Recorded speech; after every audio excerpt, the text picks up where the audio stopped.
I'd like to thank for this invitation, and I'd like to. It's a pleasure to be here. And as Marcelino, and thank you for the introduction. So I'm a professor at the University of Aveiro. I'm a researcher in the Institute of Telecommunications, but I've been also working on a startup, also with João, that is taking all this value from this work. So from this work that we are doing, taking all this value to a different step. So I will talk about the vehicular networking platform. In Aveiro, we've been working mainly on the technology to make the vehicles connect to each other, to make the network between the vehicles. And this is the network that we are transporting now to the future cities and to our testbeds here in Oporto. So this has been a joint collaboration for a long time that I will talk to you about. So why connecting vehicles, and why should we have communication in the roads? So from one side we have all this mobile data.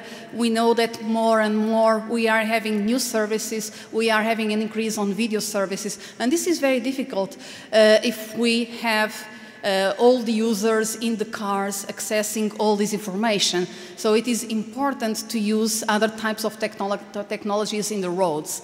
Then users want to be always connected, not at home only, not only at work, but everywhere they are. And we can have, so our main goal is to have connected cars, so have all internet-based services also in our cars, so to be able to do all our applications in the cars. So many people ask me, and asked me today while I was in the coffee break and before, so what can we do with this kind of network? So I just give you here some general examples. So in terms of use cases, for example, to manage the traffic in a city, so to have real-time information of the traffic, and then have a platform that is able to analyze what should be the routes of the traffic in the city and minimize the traffic congestion. To be able to access, for example, internet in our cars to work while we are going at our work or at other places. So to be able to minimize the congestion in the roads, to have our kids doing something while they are in the car, and besides asking when are we arriving, and also, and this is a big issue, is to have all the information of the city and to be able to manage efficiently all this information of the city and to develop applications, social-based applications that José Maria will also talk about for the users.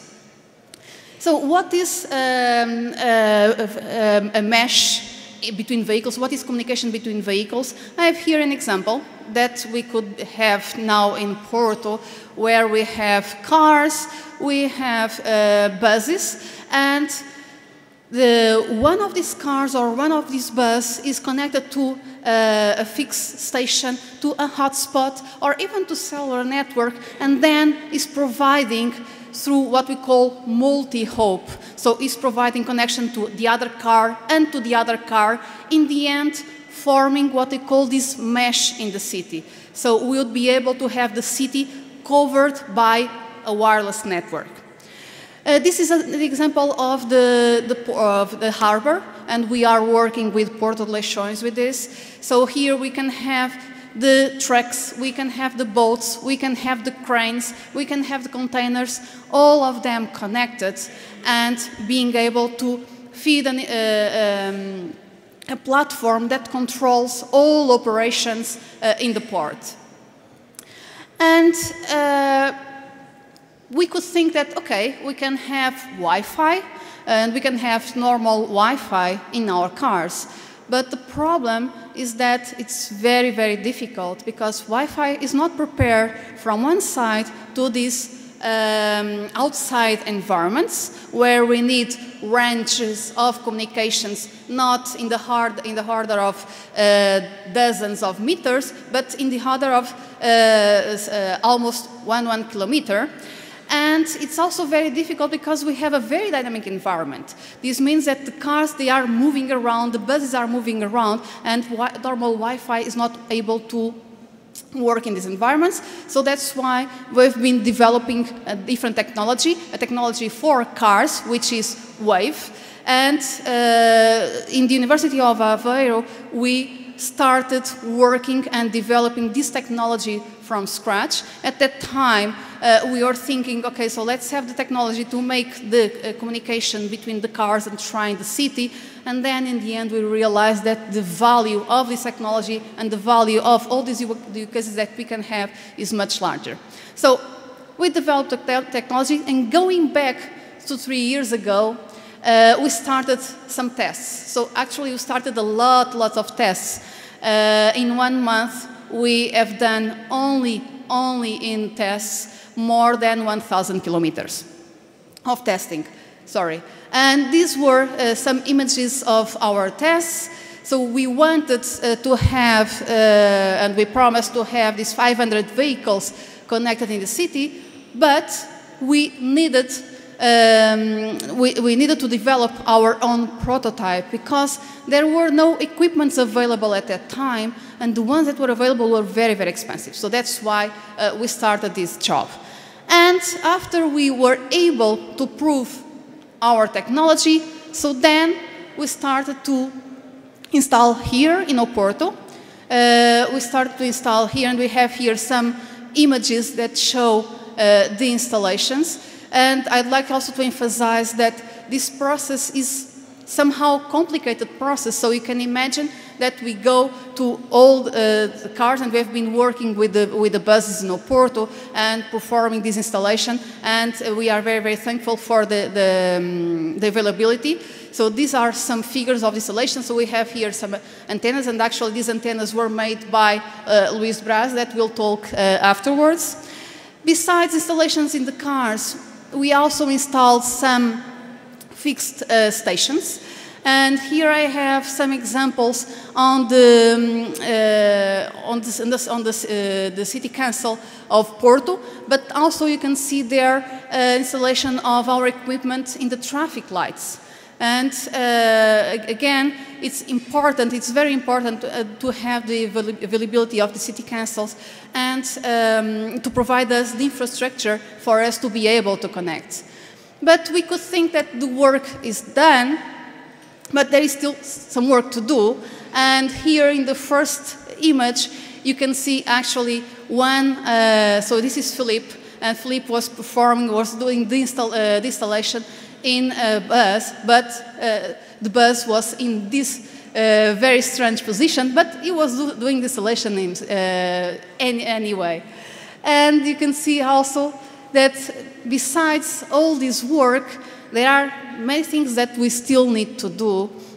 We are working and testing several technologies. These technologies are tested in the city, are tested in the harbor, but then we have the opportunity to be able to get and to gather all information and to revise and to enhance our technology to make it work. So we continue, and Diogo is there in the street just performing some tests, and this was 1 week ago. So we are continuing having all the tests and testing this technology.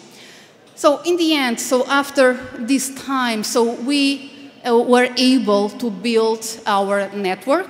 It's not complete yet, but we can be very, very proud because we already have 500 vehicles. So we have these public buses, the several dozen trucks and roadside units, and we have these 500 vehicles connected.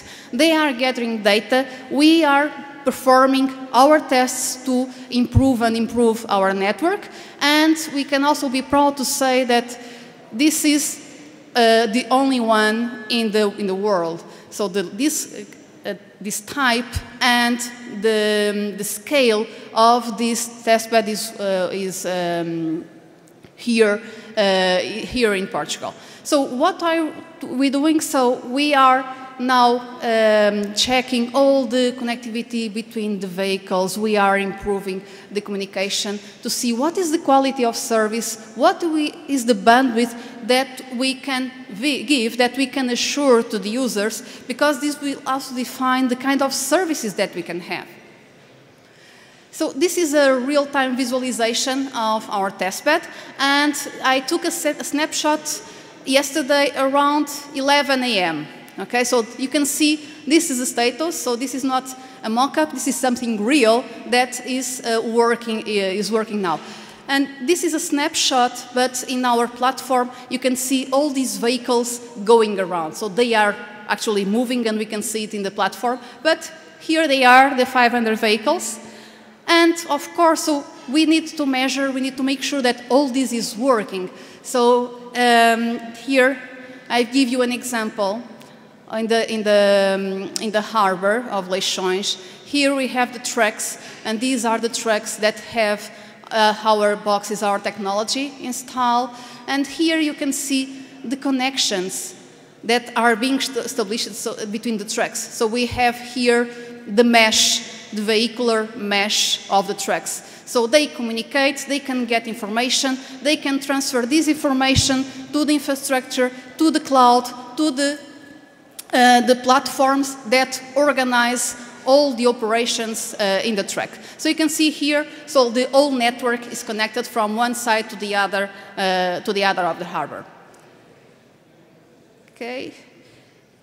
And as I said, so we are measuring. So this is an example, a snapshot of what we can get in the harbor. So we can see here all the places where we have connectivity, where we have the trucks, where they are moving and where they are being connected. And here is the city. So we got a snapshot of this part in the center, and we are measuring which is the percentage of connectivity that we have here in the center part and with 5 roadside units. And we can realize that we can actually get very, very good connectivity, around 89% in these areas. And of course, this is just the first step, because now we are still improving. So we are increasing the number of vehicles. We want to go for other fleets, other platforms. And this is an ongoing work. Also, for the next steps, and besides expanding the network, we are integrating the sensor information.